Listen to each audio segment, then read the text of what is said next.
Halo, Assalamualaikum. Swadihab. Saya Kare. Di video kali ini kita bakal belajar caranya nulis genre misteri. Iya, genre misteri. Genre yang paling banyak peminatnya.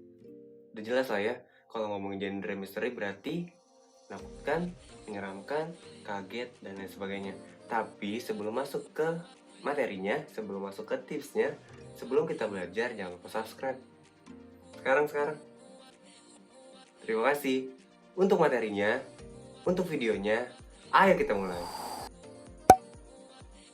Selamat datang di channel Dikare. Untuk kamu yang pertama kali nonton di channel ini tentang kepenulisan. Jadi kalau kamu subscribe channel ini, kita bakal belajar nulis. Iya, belajar nulis. Jadi mulai dari nulis mulai dari nulis premis, terus karakter dan lain sebagainya. Intinya tentang kepenulisan. Walaupun sebenarnya ada juga sih materi yang lainnya, tapi bakal lebih fokus di kepenulisannya. Dan untuk kamu penulis lama, respect Kare, terima kasih ya. Tadi udah disinggung sedikit nih, di video kali ini kita bakal belajar caranya nulis genre misteri. Terus apa aja sih yang harus diperhatiin kalau misalnya mau nulis misteri? Tonton sampai habis ya. Yang pertama, bikin karakter sekuat mungkin. Karakter kuat itu bukan cuma protagonisnya, tapi antagonisnya. Dipikirin dulu ya, misteri itu belum tentu hantu, belum tentu setan. Jadi misteri itu bisa jadi detektif, bisa jadi apa namanya, ghostbuster gitu, pembasmi hantu dan lain sebagainya. Jadi misteri itu bisa juga dari legenda, itu masuknya ke misteri juga. Jadi dibuat karakter yang kuat. Nah, contoh nih karakter yang kuat itu misalnya ya, protagonisnya itu adalah anak dari orang pintar.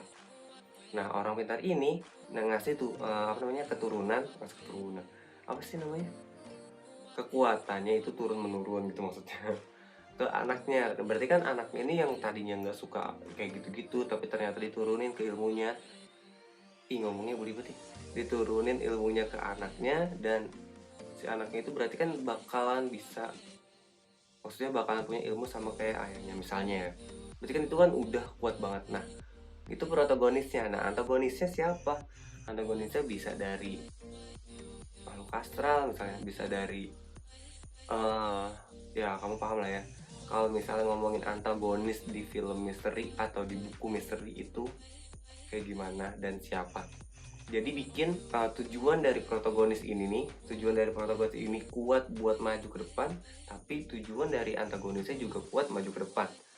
Misalnya yang tadinya antagonis itu dia ngerasa dicurangin, dilicikin karena kekuatannya bukannya buat dia, tapi buat si protagonis. Berarti kan dia punya punya tujuan buat ngancurin si protagonisnya.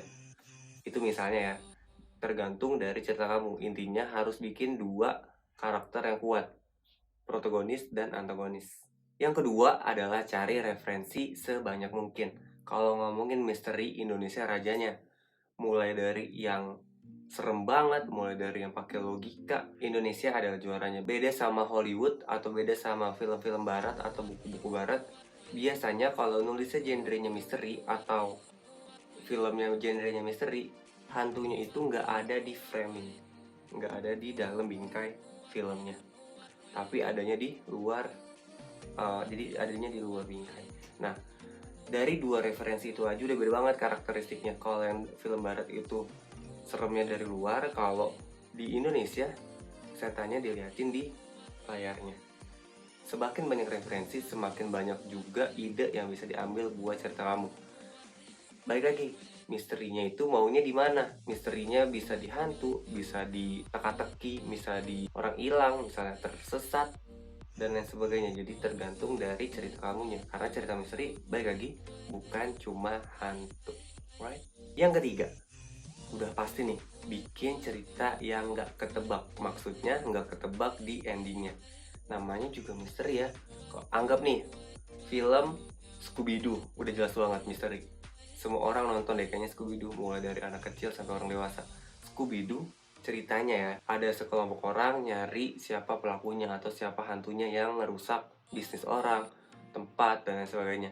Tapi setelah diputerin tuh detektif ya kan, setelah dicari clue-nya dan lain sebagainya, ternyata nggak jauh dari yang diperkirakan. Maksudnya orang jahatnya ya orang-orang yang ada di lingkungan situ. Nah kayak gitu.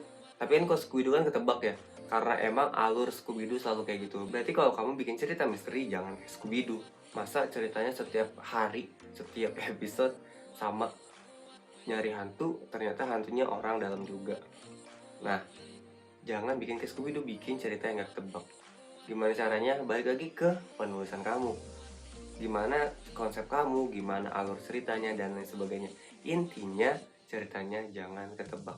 Itu yang ketiga. Lalu yang keempat, bikin efek yang dramatis. Namanya juga misteri ya, jadi efeknya harus dramatis. Tapi ini buku, gimana cara bikin dramatis yang beda sama film. Kalau film tinggal jeng, kaget, dramatis. Gimana kalau film? Salah dong. Gimana kalau buku? Kalau buku bisa dengan kalimat terdengar langkah kaki dari kejauhan yang semakin mendekat, diiringi dengan suara cicak seperti barusan. Lalu terdengar juga suara reyotan kayu, terdengar suara kursi roda dan lain sebagainya. Ya, kok kursi roda sih? Bukan kursi roda dong, kursi goyang. Nah, jadi hal-hal dramatis itu harus dimasukin juga ke dalam bukunya.